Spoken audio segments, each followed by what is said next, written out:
Que a graça e a paz do nosso Senhor e Salvador Jesus Cristo esteja na minha vida e na sua, hoje e para sempre. Amém. Muito bom dia. Estaremos hoje trabalhando o capítulo 1 do livro de Tiago, as provas e as tentações. No primeiro verso ele se apresenta como servo de Deus e do Senhor Jesus Cristo. E no verso 2 ele inicia falando: meus irmãos, tenham grande alegria quando enfrentarem várias tentações, sabendo que a prova da nossa fé opera a paciência. Tenham, porém, a paciência, a sua obra perfeita, para que sejam perfeitos e completos, sem faltar em nada. E se algum de vocês tem falta de sabedoria, peça a Deus, que a todos dá, e não lança em rosto, mas ser-lhe-ás dada.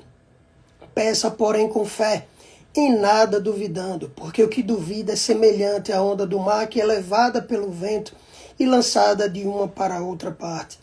Não pense tal homem que receberá do Senhor alguma coisa. O homem de ânimo dobre é inconstante em todos os seus caminhos, mas glorie-se o irmão abatido na sua exaltação.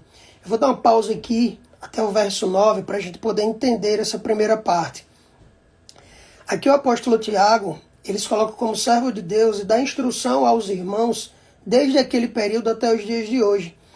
Essas instruções aqui estão relacionadas às provas, provações e tentações, que são coisas distintas.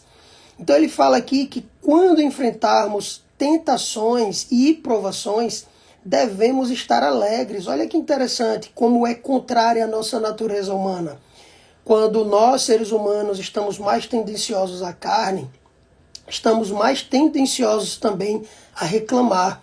Mas aqui o irmão Tiago, apóstolo de Jesus, companheiro ali que acompanhou toda a obra de Cristo, ele nos diz para estarmos em grande alegria quando enfrentarem tentações.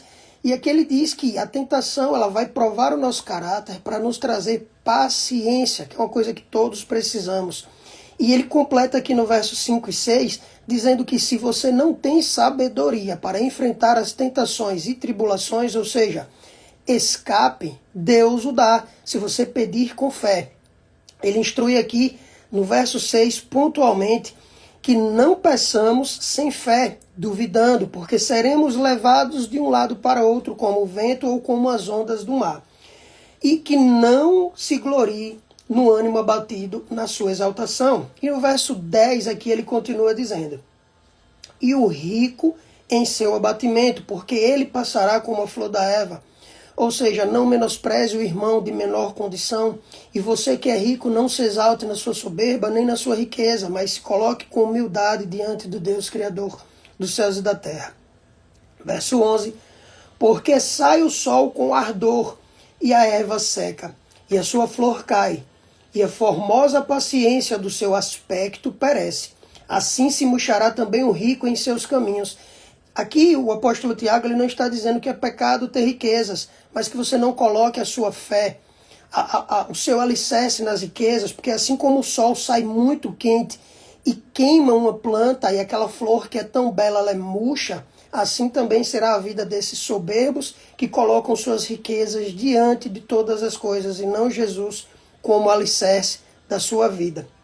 Verso 12, bem-aventurado o homem que suporta a tentação, porque quando for provado, receberá a coroa da vida, a qual o Senhor tem prometido aos que o amam. Então somos bem-aventurados os que passam pelas tentações e suportam. Precisamos ser fortes. E se formos contar com a nossa carne, nunca, jamais conseguiríamos. Precisamos contar com a sabedoria de Deus que ele fala aqui nos versos 5 e 6. Verso 13.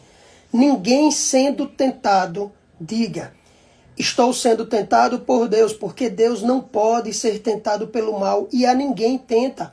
Mas cada um é tentado quando atraído e engodado pela sua própria concupiscência. O que quer dizer isso?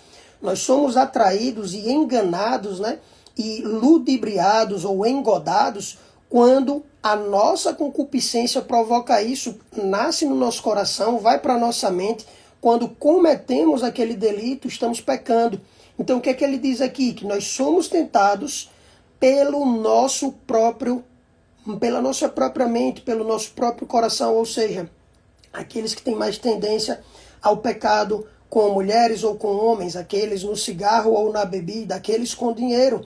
Às vezes você é muito bom, você não traz sua esposa, você é um excelente cônjuge, mas você no seu trabalho é corrupto com relação às finanças, ou até mesmo dentro do seu lar com as suas finanças. Às vezes você é um excelente gestor com as suas finanças, mas você se dedica ali ao álcool, às drogas ou qualquer tipo de lascívia.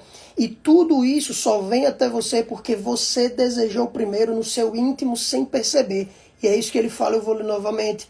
Mas cada um é tentado quando atraído, ou seja, você já foi atraído e enganado pela sua própria concupiscência, ou seja, a sua própria carne desejou aquilo antes de que aquilo viesse até você. Você já viu aquele ditado, aquilo que você pensa, você acaba atraindo? Verso 15. Depois, havendo a concupiscência, ou seja, o desejo da sua carne concebido, dá à luz o pecado. E o pecado, sendo consumado, gera morte. Verso 16. Não errem, meus amados irmãos. Toda a boa dádiva e dom perfeito vem do alto, descendo do Pai das luzes, em quem não há mudança nem sombra de variação. Segundo a sua vontade, ele nos gerou pela palavra da verdade, para que fôssemos como primícias das suas criaturas. Tiago aqui fala que nós fomos gerados pela palavra da verdade, ou seja, devemos andar na verdade, a palavra é Cristo, ele é o nosso alicerce, e que fomos criados como primícias de todas as criaturas de Deus. Se ele está dizendo aqui primícias das suas criaturas, ele está nos colocando aqui superior aos anjos, porque os anjos também são criaturas criadas pelo próprio Deus, os animais, os céus, a terra, que muitos às vezes acabam idolatrando. Mas aqui o apóstolo Tiago diz que nós somos primícias, aquilo que vem primeiro, de acordo com as palavras dele.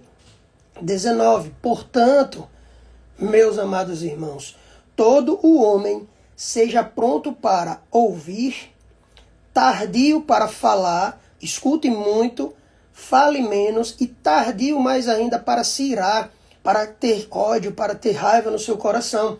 Porque a ira do homem não opera a justiça de Deus. Então quem trabalha em cima da ira, da raiva, da mágoa, do rancor, não está atuando de acordo com a vontade de Deus. Cumpridores da palavra do verso 21 em diante para a gente finalizar. Por isso, rejeitando toda a imundície e superfluidade de malícias, recebei com mansidão a palavra em vós enxertada, a qual pode salvar as vossas almas. Aqui ele está dizendo que essa palavra que nós lemos é colocada no nosso coração pouco a pouco, ela nos livra e faz com que rejeitemos toda a imundícia deste mundo. E sedes cumpridores da palavra no verso 22, ou seja, não basta apenas ouvir, precisamos cumprir a palavra e não somente ouvir, enganando a si mesmo. Ou seja, aquele que está numa igreja, no habitat, no ambiente, muito ouve, nada pratica, está enganando a si mesmo e, consequentemente, a Deus, vive numa mentira. Porque se alguém é ouvinte da palavra e não a cumpre, é semelhante ao homem que contempla ao espelho o seu rosto natural, ou seja, não está vendo o que realmente é, está vendo um reflexo de uma imagem invertida. Ou seja, você está contemplando algo que era para ser, mas está totalmente ao avesso. Porque se contempla a si mesmo e vai e logo se esquece de como era.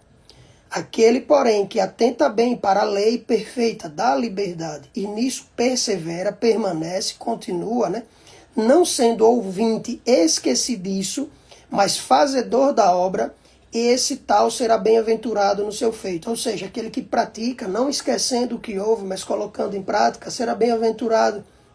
Se alguém entre vocês cuida de ser tão religioso e não refreia a sua língua, antes engana o seu coração, a religião deste é vã. A religião pura e imaculada para com Deus e Pai é esta: visitem os órfãos e as viúvas nas suas aflições e guardem-se incontaminados do mundo. Para a gente finalizar aqui com esse último versículo, que é o mais forte de todo esse primeiro capítulo de Tiago, ele quer nos dizer o seguinte: que de nada vai adiantar a gente passar por tribulação, a gente enfrentar dificuldades, a gente até vencer elas com a sabedoria de Deus, se não cumprirmos a palavra de Deus em nossas vidas. Eu não prestarei conta da minha esposa ou de qualquer parente meu sequer. Você também não. Precisamos prestar conta de tudo que fizemos, vemos, ouvimos, falamos e pensamos para com Deus o Pai. E ele diz que a religião pura, o que é religião? Religação do homem para com o Pai. A única religião é Jesus. Jesus é a religação do homem com Deus. Houve uma ligação prévia e foi-se perdida. Então Jesus veio para nos religar, religião, religarem. E ele diz, visitar os órfãos e viúvas nas suas aflições, ou seja, fazer a obra de Deus, não abandonar. Essas órfãs e viúvas podem ser inclusive um parente seu, alguém que precise da sua ajuda, do seu apoio, da sua mão estendida. E se guardar incontaminado no mundo, ou seja, não perecer nem padecer nas suas obras, mas neste mundo, não dar ouvidos à voz do diabo e se permitir viver o engano deste mundo, que devemos nos guardar santos, separados para Deus. Essa é a palavra de hoje, primeiro capítulo de Tiago, sobre aflições e cumprir a palavra de Deus. Amanhã ou talvez outro dia a gente trate a partir do segundo tema, que são a acepção de pessoas. Eu queria deixar a graça e a paz de nosso Senhor Jesus Cristo na minha vida, claro, e sempre. E na sua eu profetizo bênçãos, eu profetizo palavra de Deus, eu profetizo honestidade, caráter e verdade. Fique com Deus, encaminhe essa live, curta, comente, é uma forma de evangelizar. A gente não está aqui para ganhar likes, mas esses likes mostram ao algoritmo que outras pessoas podem e desejam e precisam ouvir essa palavra. Então encaminhe, pega essa setinha, mande para aquela pessoa que precisa ouvir essa palavra hoje, de renovo, de força, de alicerce para a sua vida. Fiquem todos com Deus, que o Eterno vos abençoe.